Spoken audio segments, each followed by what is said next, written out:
नमस्कार. TV next मराठीमध्ये मी साक्षी. कोल्हापूर आणि पश्चिम महाराष्ट्रात पहिल्यांदा संपूर्ण स्वयंचलित रोबोट आणणारे आणि कृत्रिम सांधे रोपणात क्रांती करणारे अस्थिरोग तज्ज्ञ डॉक्टर दीपक जोशी सर आज आपल्याबरोबर आहेत. नमस्कार सर. नमस्ते. यासाठी प्रथम आपलं आणि नॉर्थ स्टार हॉस्पिटलचं टीव्ही नेक्स्ट मराठीतर्फे डॉक्टर्स डेच्या शुभेच्छा सर. धन्यवाद. आणि आपल्याला सुद्धा डॉक्टर्स डेच्या शुभेच्छा. Thank you sir. येत्या 1 जुलैला डॉक्टर्स डे आहे. मग तुम्ही तुमच्या हॉस्पिटलमध्ये डॉक्टर्स डे कशा पद्धतीने साजरा करता?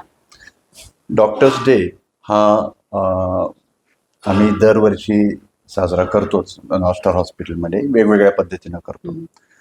फॉर एक्झाम्पल आम्ही कधी कधी शिबिरं घेतो, मोफत कॅम्प्स करतो, कधी कधी बोन डेन्सिटोमेट्रीची शिबिरं घेतो, आणखीन लेक्चर्स ठेवतो वेगवेगळ्या प्रकारची पेशंटसाठी, की पेशंटसाठी अवेअरनेस किंवा त्यांना जाणीव व्हावी की काय आजार असतात, त्याला ट्रीटमेंट काय आहे, त्याला अवॉइड कसे करायचे, त्या टाळायचे कसे, ह्याच्याबद्दलचे वेगवेगळ्या प्रकारचे आम्ही मुलाखती किंवा लेक्चर्स घेतो.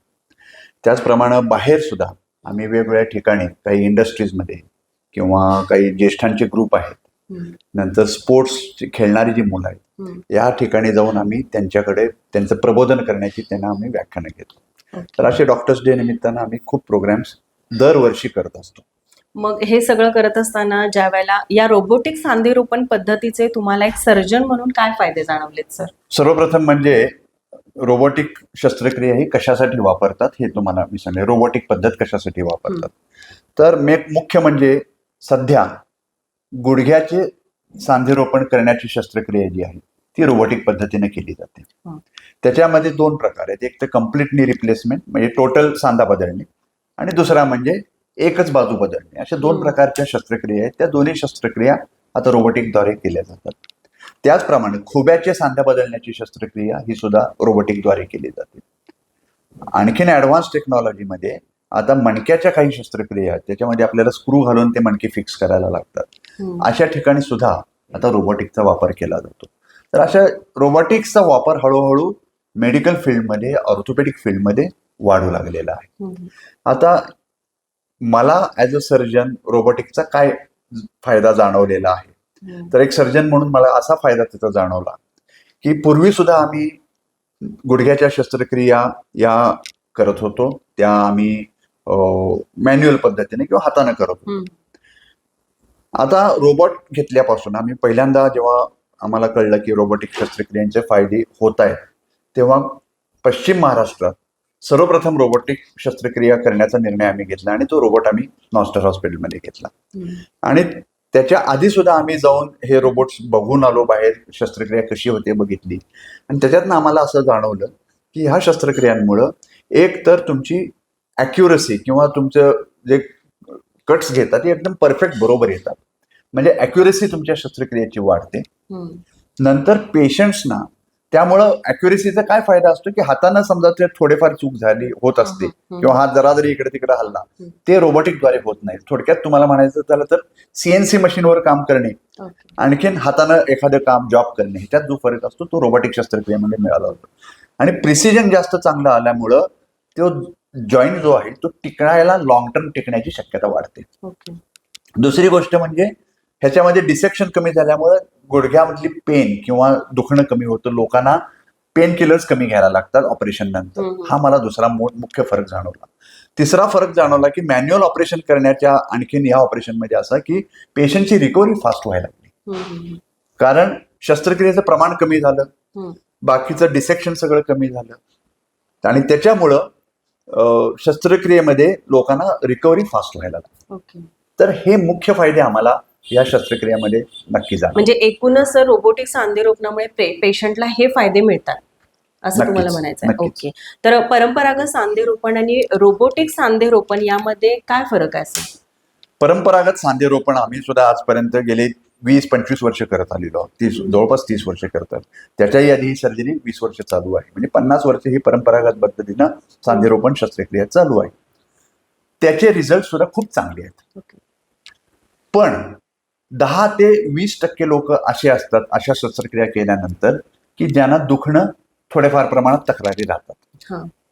मग हे 10 ते 20% लोकांना तक्रारी का राहतात ह्याचा जसा अभ्यास करत गेलो, त्यात आम्हाला असं जाणवलं की अलाइनमेंट कधी कधी 2 ते 3 डिग्रीचा फरक पडणे, त्यानंतर लुजनिंग होणे, असे बरेच फॅक्टर्स असतात की ज्याच्यामुळे पेशंटला पेन्स नंतर होतात, पेशंट सॅटिस्फाय होत नाही ऑपरेशन नंतर. असे 10 ते 20% लोक असतात. हे प्रमाण कमी करण्यासाठी जर आपण सांध्याची अलाइनमेंट चांगली ठेवली तर हे प्रमाण कमी होण्याचे चान्सेस आहेत. आणि अलाइनमेंट कशामुळे जास्त चांगली होईल, तर जर तुम्ही रोबोटिक पद्धतीने शस्त्रक्रिया केली तर हे सगळं तुम्ही ऑलरेडी प्लॅन करून करत असल्या कारणाने रोबोट तो बरोबर कट देतो आणि अलाइनमेंट चांगली करून देतो.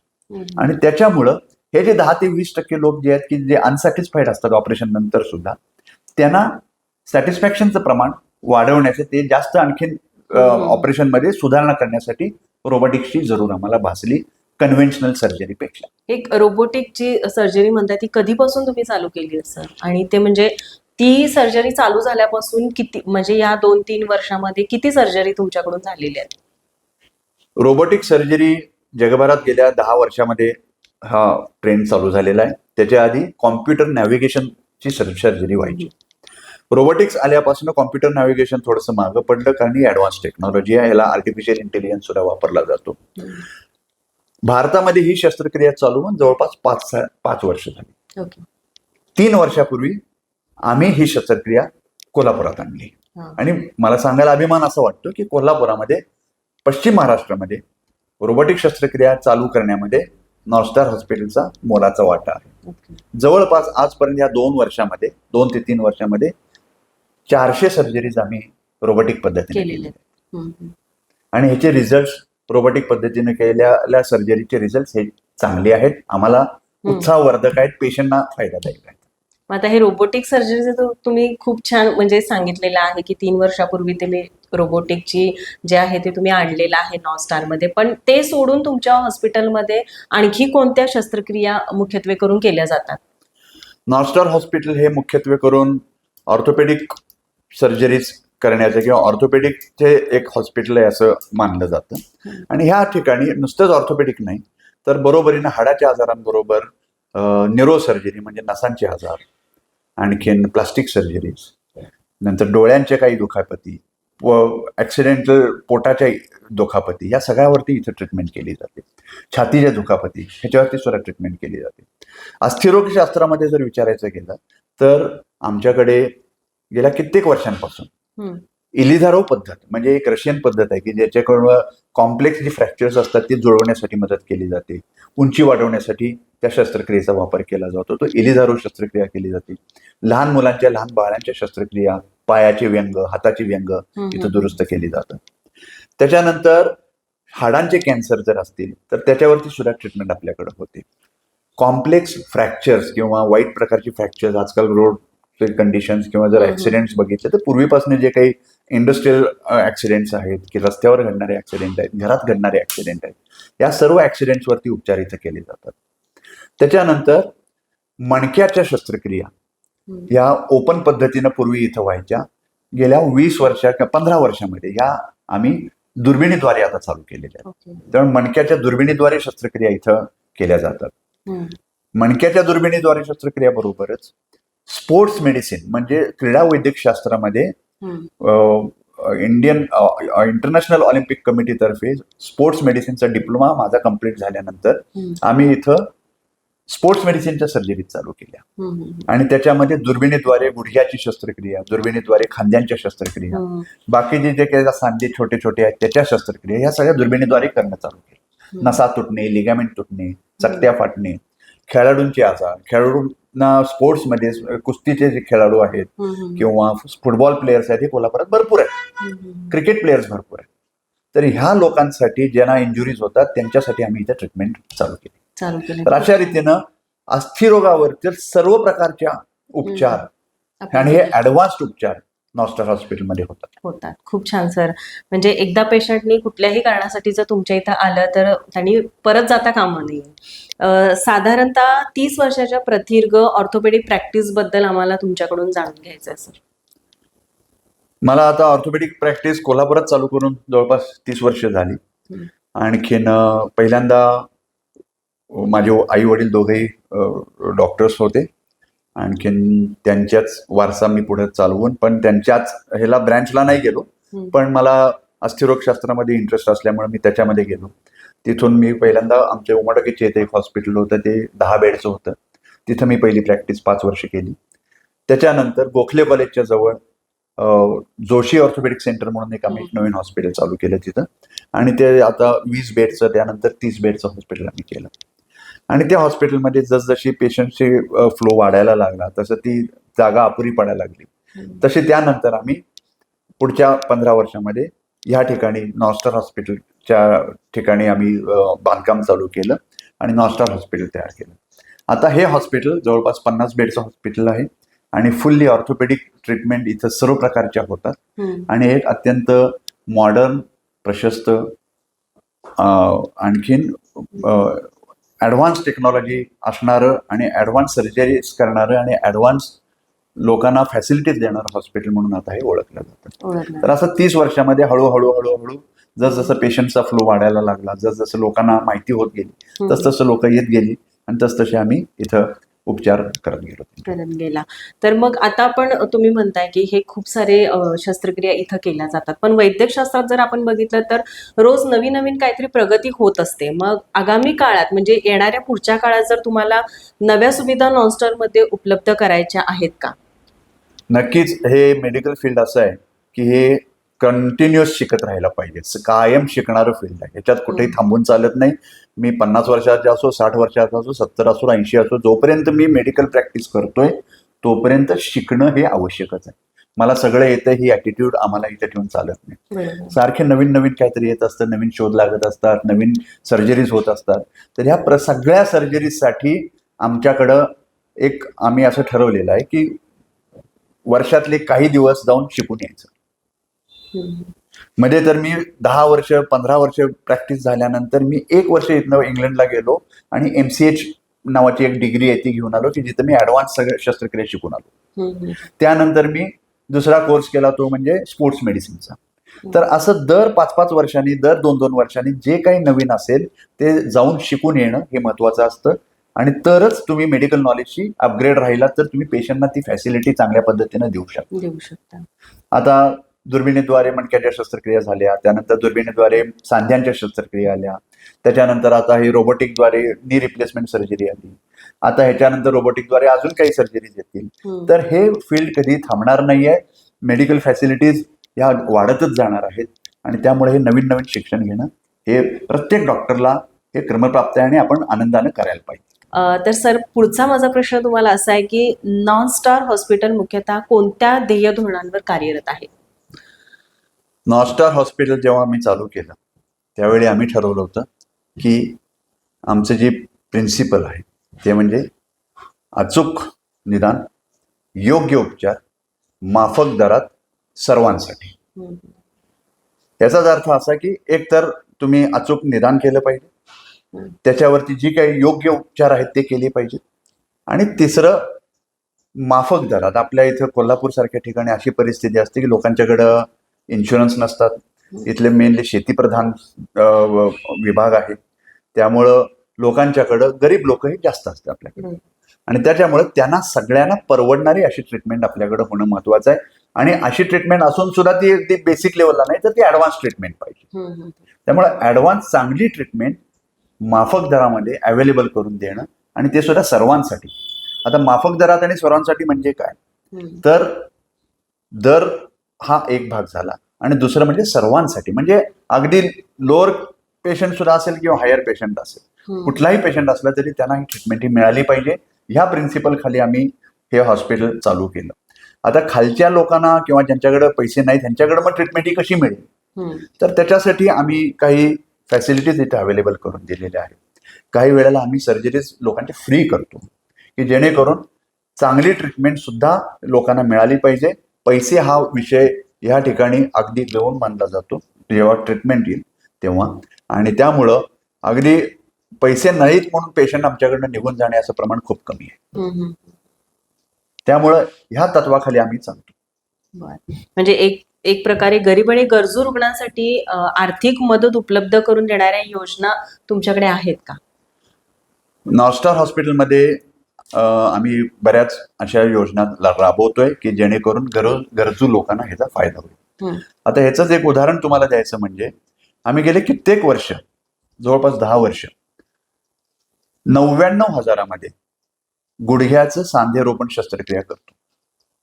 आता 99,000 रुपयामध्ये गुडघ्याची सांधेरोपण शस्त्रक्रिया होऊ शकत नाही, कारण त्याचे कॉस्टिंगच खूप आहे. त्या सांध्याची कॉस्ट आहे, औषधांची कॉस्ट आहे, बाकीच्या कॉस्ट आहेत. पण ही आम्ही शस्त्रक्रिया 99,000मध्ये आम्ही उपलब्ध करून दिली, कुठलाही फायदा न घेता. आणि त्यातले थोडे पैसे माझ्या वडिलांच्या नावानं आम्ही डॉक्टर माना जोशी फाउंडेशन म्हणून एक आम्ही फाउंडेशन तयार केलेलं आहे की जेणे गरजू लोकांना त्याचा फायदा व्हावा. त्या फाउंडेशन तर्फे 20 ते 30,000 रुपये प्रत्येक सर्जरीला आम्ही देतो आणि ही केस करून घेतो. तर अशा जर जानेवारी महिन्यामध्ये आम्ही अशा केसेस करतो. मला सांगायला अतिशय आनंद वाटतो की जवळपास 100च्या पेक्षा वर सर्जरीज आम्ही ह्या कॅटेगरी खाली 99,000 खाली केलेल्या.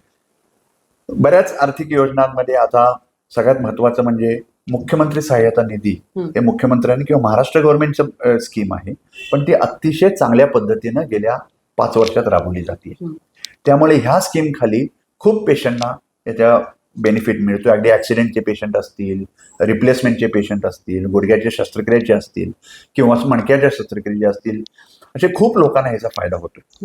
त्याचप्रमाणे सिद्धिविनायक ट्रस्ट मुंबईतर्फे सुद्धा मदत दिली जाते. ही मदत आम्ही आमच्या पेशंटना कशी उपलब्ध करून देता येईल हे आम्ही प्रयत्न करत असतो आणि अशी मदत आम्ही मिळवून देतो. तिसरं म्हणजे डॉक्टर माना जोशी फाउंडेशन हे आमचं स्वतःचं आहे. त्या फाउंडेशन तर्फे सुद्धा आम्ही अशा गरजू पेशंटना मदत देतो आणि त्यांचं अर्थसहाय्य करतो. तर या 3 मुख्य योजना आमच्याकडे आहेत. त्याचबरोबर आम्ही दर महिन्याच्या तिसऱ्या आणि पहिल्या बुधवारी फ्री ओपीडी इथं केली जाते नॉर्थ हॉस्पिटलमध्ये. त्याचा फायदा खूप लोकांना घेतात. दर महिन्याच्या तिसऱ्या रविवारी ओपीडी इथं फ्री केली जाते, म्हणजे पेशंट्स फ्रीमध्ये बघितले जातात. त्याचप्रमाणे बाहेर वेगवेगळ्या ठिकाणी खूप खेडेगावांमध्ये आम्ही जाऊन कॅम्प्स घेतो आणि कॅम्प्समध्ये जाऊन तिथे पेशंट तपासून तिथल्या पेशंटला समजा काही ऑपरेशनची गरज असेल तर ते पेशंटचे ऑपरेशन आम्ही इथं अगदी स्वस्तामध्ये करतो. तर अशा वेगवेगळ्या प्रकारच्या योजनांद्वारे आम्ही पेशंटना मदत करण्याचा जास्तीत जास्त प्रयत्न करत असतो. आता जर तुम्ही बघितलं की नॉर्थ हॉस्पिटल म्हणजे तुमच्या सांगण्यावरून ते कळले की तुम्ही खूप छान कार्य करत आहात. नॉर्थ हॉस्पिटल अपघातग्रस्त रुग्णांना सेवा देण्यासाठी अखंड कटिबद्ध तर आहेच, पण सध्या पावसाळा सुरू आहे. मग रस्ता अपघातासंदर्भात किंवा शेतकरी बांधवांचे शेतात काम करताना होणाऱ्या अपघातांना आळा घालण्यासाठी काय सांगाल सर? म्हणजे लोकांनी काय काळजी घ्यायला हवी? खूप चांगला प्रश्न विचारला आणि आत्ताचा तो ज्वलंत प्रश्न आहे आणि आत्ताचाच नाही, हा गेल्या कित्येक वर्षांपासून कोल्हापुरात चालू आहे. कोल्हापूर म्हणजे आजकाल खड्डेपूरच म्हटलं जातं, अशीच आपली ओळख दुर्दैवानं झालेली आहे. आणि ह्या खड्ड्यांमुळं कितीतरी तरुण मुलांचे, स्त्रियांचे, तरुणींचे जीव गेलेले आहेत किंवा जीव धोक्यात आलेले आहेत किंवा ते अपंग झालेले आहेत. खूप ऍक्सिडेंट हे टाळता येण्यासारखे आहेत. सगळ्यात महत्वाचं म्हणजे ऍक्सिडेंट टाळण्यासाठी तुम्ही जेव्हा आणि आपल्याकडे 2 व्हीलर जास्त आहे, तर 2 व्हीलर चालवताना आपण काळजी घेतली पाहिजे. त्याची मेंटेनन्स 2 व्हीलरचा चांगला पाहिजे. आपल्याला हेल्मेट वापरलं पाहिजे. ट्रिपल सीट चालवता कामा नये. गाडी चालवताना मोबाईल वापरता कामा नये. ह्या सगळ्या गोष्टींचं आपण काळजी घेतली पाहिजे. बरोबर. त्यामुळं अतिशय महत्वाचं. आता परवाच मला खूप सांगायला वाईट वाटतं की इथं जवळ एक ऍक्सिडेंट झाला आणि त्यातली एक मुलगी आमच्याकडे आली होती आणि अतिशय सिरियस कंडिशनमध्ये होती ती मुलगी आणि शेवटी ती खूप सिरियस होती त्यावेळेला आणि त्यामुळे तिला आणखीन आम्ही ICU मध्ये आलो ना. दुर्दैवाने ती पेशंट नाही जगली. तिला एक छोटं बाळ होतं. तर असे ऍक्सिडेंट टाळता येऊ शकतात. ज्याप्रमाणे 2 व्हीलर्स आहेत तसे 4 व्हीलर चालवणारे किंवा गाड्या चालवणाऱ्या लोकांनी काळजीपूर्वक गाडी चालवली पाहिजे. दुचाकीवाल्यांना प्राधान्य दिलं पाहिजे. चालणाऱ्यांना प्राधान्य दिलं पाहिजे. आपल्याकडे दुर्दैवानं फुटपाथ आजकाल बंद झालेत, कारण ते एकतर फुटपाथवरती विक्रेते बसलेले असतात किंवा फुटपाथ एवढे बारके आहेत की त्याच्यावरती माणूस चालवू शकत नाही, खराब झालेले आहेत. त्यामुळे फुटपाथ नसल्यामुळे लोकांना रस्त्यावरनं चालायला लागतं आणि रस्त्यावरती चालल्यामुळे ऍक्सिडेंट वाढतात. सकाळी चालत जाणारे जे मॉर्निंग वॉक करणारे लोक आहेत त्यांच्यात ऍक्सिडेंट्स होतात. कारण गाडी ही काळजीपूर्वक चालवणं फार महत्वाचं आहे. ड्रिंक अँड ड्राईव्ह तर नसायलाच पाहिजे. त्याच्यावरती खूप कडक कायदे आले पाहिजे. तिसरी गोष्ट म्हणजे जे शेतीमध्ये अपघात होतात, मुख्य म्हणजे त्यांचं जे कटिंग मशीन असतं त्या मशीनमध्ये बऱ्याच लोकांचे हात जाऊन, कधी कधी पाय जाऊन ते पायाला दुखापती होतात. तर त्याच्यासाठी प्रॉपर मशीन पाहिजे, म्हणजे त्या मशीनचा मेंटेनन्स किंवा त्याची देखभाल चांगली केली गेली पाहिजे. आणि ते मशीन चालवण्यासाठी बरेच लोक हे बिचारे दिवस रात्र काम करत असतात आणि मग झोप झालेली नसते आणि मग त्यात कुठेतरी निष्काळजीपणानं त्याचा हात त्या मशीनमध्ये जातो आणि त्याला आयुष्याला त्या हाताला मुकावं लागतं. तर हे असे अपघात टाळण्यासारखे असतात आणि ते आपल्याला टाळण्यासाठी प्रयत्न आमच्या बाजूने सुद्धा केले पाहिजेत की लोकांचं प्रबोधन होणं महत्वाचं आहे. सरकारच्या बाजूने सुद्धा व्हायला पाहिजेत, रस्ते चांगले व्हायला पाहिजेत, खड्डे मोजवून प्लेन रस्ते जर झाले, फुटपाथ चांगले जर झाले, ट्रॅफिकचे जर सगळ्यांनी नियम पाळले तर अपघातांचं प्रमाण नक्कीच कमी होईल. आता शेतीच्या बद्दल विचारायचं झालं तर शेतीचे अपघात जे असतात, आता त्यातलंच एक मी तुम्हाला उदाहरण म्हणून सांगतो की जे रोटावेटर असतात, की जे मशीन्स असतात शेतीची, तर ही मुलं किंवा ही माणसं दिवस रात्र तिथं कष्ट करत असतात, दमलेली असतात आणि त्यावेळी अनावधानानं त्यांचा हात आणि पाय त्या रोटावेटरमध्ये अडकतो आणि ती जे भीषण घटना असते त्यावेळी त्यांचा पाय हात हा पूर्ण जाण्याची, कधी कधी जीव जाण्याची शक्यता असते. तर असे पेशंट येतात आणि अक्षरशः अशा माझ्याकडे 2 असे अनुभव आहेत की एका पेशंटला त्या रोटावेटर तो निघेना म्हणून ते रोटावेटर सकट घेऊन आले होते, असं मोठं. अरे बापरे. आणि तो त्याच्या सकट ते अशी आतमध्ये घेऊन आले हॉस्पिटलमध्ये आणि मग त्याला ते काढता येत नव्हतं. तो पेशंट तसाच आम्ही ऑपरेशन थिएटरमध्ये घेतला, त्याला भूल दिली उभ्या बसल्या बसल्या आणि मग तो रोटावेटर आम्ही काढला आणि काढल्यानंतर मध्ये त्याच्या रक्तवाहिन्या तुटल्या होत्या, जी हाडं तुटली होती किंवा जी काही इजा झाली होती ती इजा नंतर आम्ही त्याला दुरुस्त केली. तर हे असे अतिशय वाईट अपघात आहेत ते आणि ह्याच्यामध्ये जीव जाण्याची शक्यता असते, हातपाय जाण्याची शक्यता असते.